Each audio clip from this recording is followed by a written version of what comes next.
Hi everyone, it's Shell from Scrap Secrets and welcome back to my channel.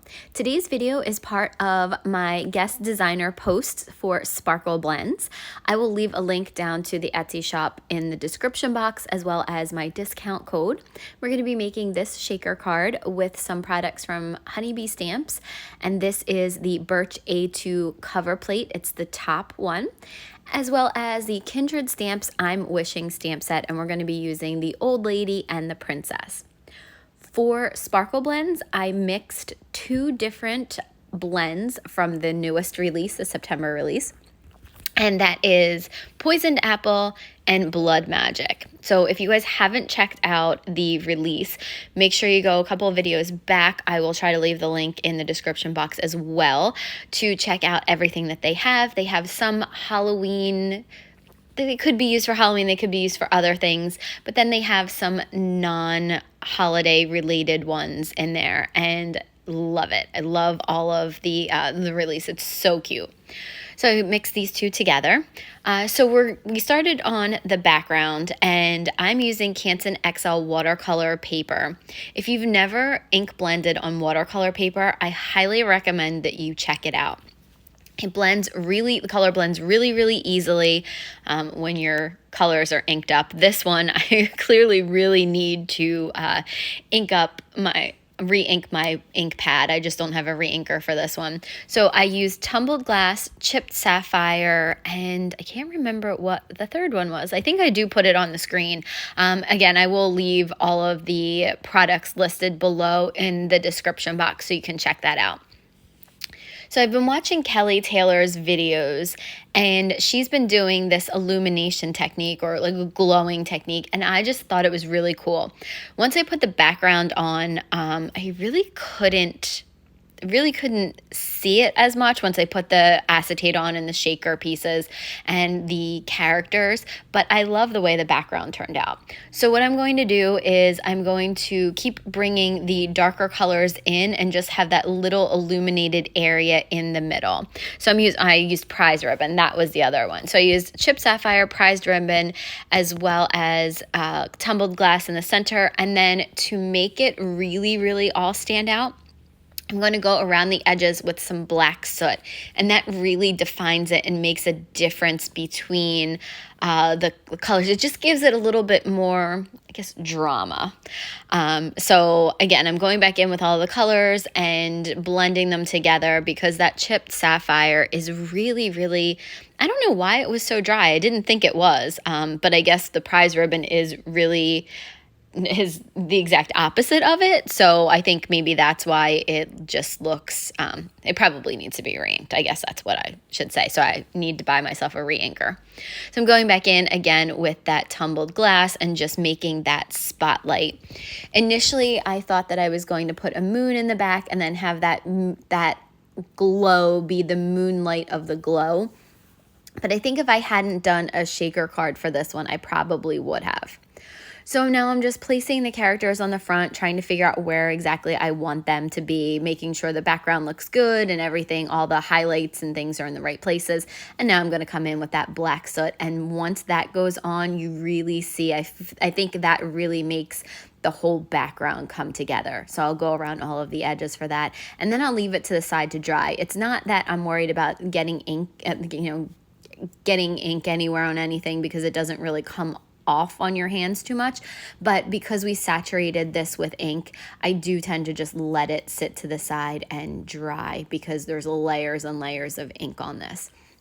So again, just going back in and blending all of those colors together to make sure there's no harsh lines in the background, and then I will put it to the side to dry. So the next thing we're going to do is we're going to stamp the two images. I had a scrap piece of the Canson XL watercolor paper, and I'm inking up the stamps with some Lawn Fawn jet black ink. Going to stamp it a couple times because I've stamped the princess but not the old lady. I did let this dry for a little bit. I think I may have even hit it with my heat gun because we are going to be doing some watercoloring with some Inktense watercolor pencils. Now, if I was really doing the Kelly Taylor technique, I would have done the little stars and little sparkles and things.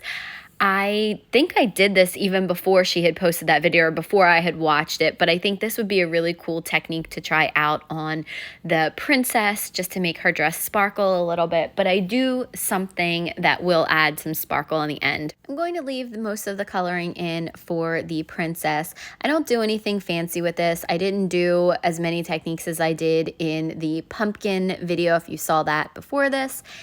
I decided that there's very little room on here to watercolor, so I just kind of was laying a little bit of the color down, pulling it up. I put it in the areas where it would be the darkest, and then took my paintbrush and pulled that color out so that it got lighter, so that you would use one color but get multiple shades of that color. I find these Derwent Inktense Watercolor pencils very easy to use. If you are unsure if you're going to like watercoloring, or if you think you're really not great at watercoloring, I highly recommend checking these pencils out because they are very vibrant and I find them to be super easy to use. I am not great with regular watercolor, but I find these are very, very easy to use. In addition to being easy to use, I think that they are at a great price point, especially if you can use a coupon. I think that I got the full set of them, or the 72 color set, something like that, at Target, and I used my red card for 5% off, and then I also bought them for myself for my birthday when there was an additional 5% off. I think that's when I got them, and so they were pretty affordable for watercolors. They're definitely cheaper than Tim Holtz watercolor pencils, which I want to get my hands on and try. If you guys have used those, let me know in the comments, especially if you've used both the Derwent Inktense watercolor pencils and the Tim Holtz ones. I would love to hear your comparison on the two, because I really, really love almost everything that Tim Holtz has put out with regards to watercolor pencils, or I'm sorry, distress inks and distress oxides. I love almost everything that he's done, with the exception of those distress oxide or the distress markers. So I think that I would love these too, but just let me know. So I know this is a Sparkle Blends presentation video, but I wanted to show you guys how to watercolor this. I mean, again, it's very, very basic, scribbling the color down, pulling it out. The other technique that I usually do is to take a little bit of water on my brush and then bring it to the tip of the pencil and just pick a little bit of color up there. So if I want the color to be more intense, you just use a little bit less water. The less intense you want it, the more water you're going to use. So very easy. It's almost just like coloring with a pencil. I find this technique very easy to do.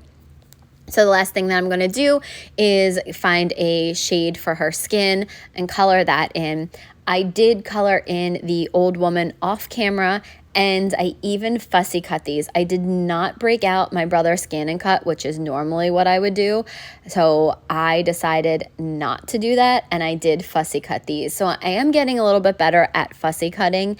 One of the things that you want to do when you do fussy cut to make it look a little bit more finished is to go around the edges of all of your entire image with if you stamped in black with a black marker, if you stamped in brown with a brown marker, and then it will make your image look more cohesive.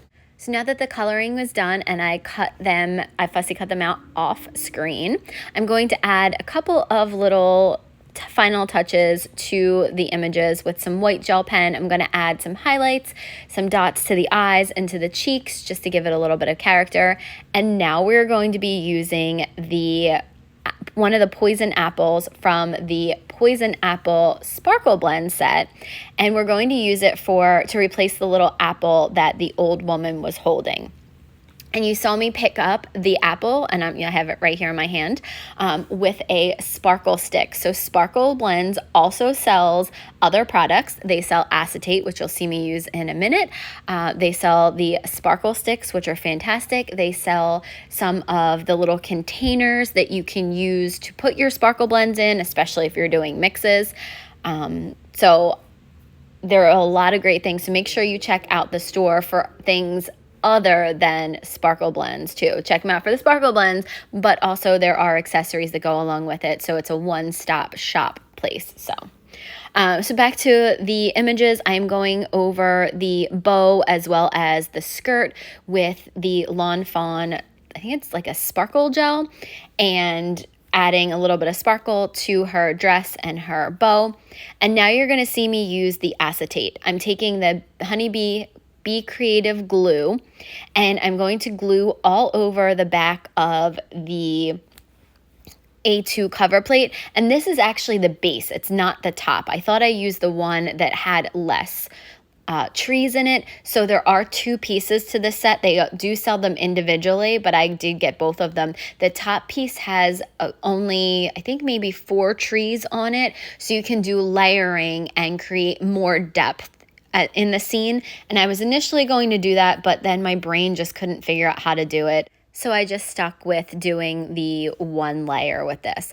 So I'm going to finish putting the Honeybee Be Creative glue all over the back of it, taking a piece of Sparkle Blends acetate, putting that over top of it, cutting off all of the excess of the sparkle of the acetate, and then I put it back into the packaging.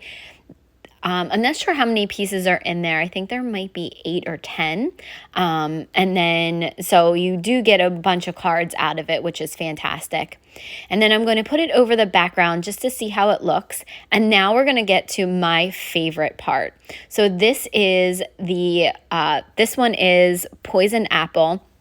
And I absolutely love this. This has all of the little apples in here. So I just poured it into a container, and those containers are from Target. They're a little bit bigger than the ones that Sparkle Blend sells, and I like that because I feel like I can spread things out. But this is coming from the Poison Apple set. And you see I've already put my foam tape on there. That was from my Big Mama roll, and I just cut them down into strips so that you really can't see them on the background. You can see it a little bit if you look close enough, but hopefully no one's looking that close at my cards. So that is the Poison Apple, and now we're getting into Blood Magic, and I think it looks so pretty. There's a couple different shades of red in there, some green gold in there. There's some black and some clear, and I just thought these two mixes looked really pretty together, but I also wanted to make sure that there were little apples in there, like the one that we glued to the old lady's hand, because it'll tie it all together, and I thought that it also looked cool in there when we do the shaking around. So I'm going back in and adding a little bit of I forgot about this. I did add some yellow in here from the other set, and I will have to leave it linked below because I forgot that I did this.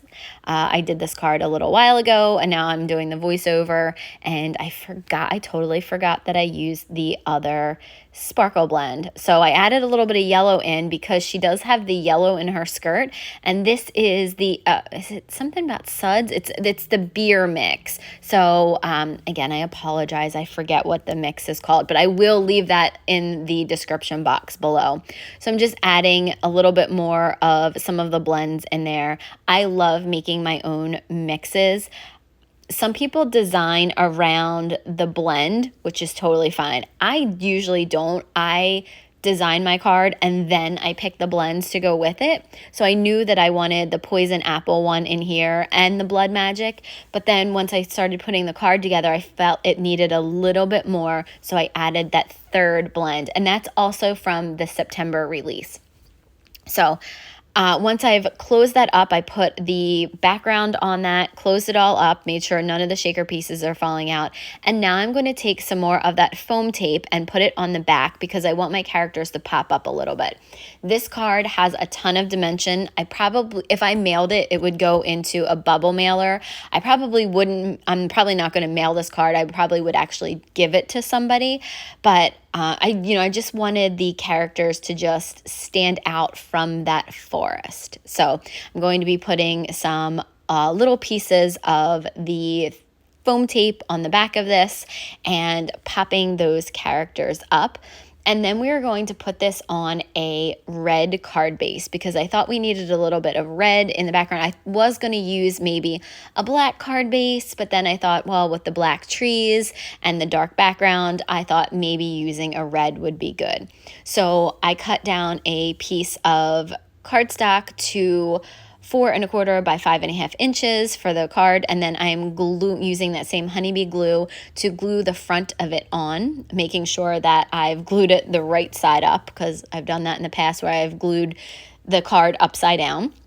And then the last thing that we're going to do is we are going to stamp a sentiment from that I'm Wishing stamp set from Kindred Stamps. So I'm stamping the second part of the sentiment first in that Lawn Fawn jet black ink, and it says, "You a wicked good day."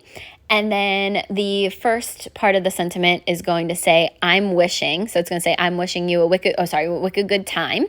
And I thought that was very appropriate for the card. So once that's done, the card will be done. And I thank you guys so much for watching. Please make sure that you check out the Sparkle Blend shop. If you have any comments or questions, please feel free to leave them below. And I'll see you again real soon for another video. Bye!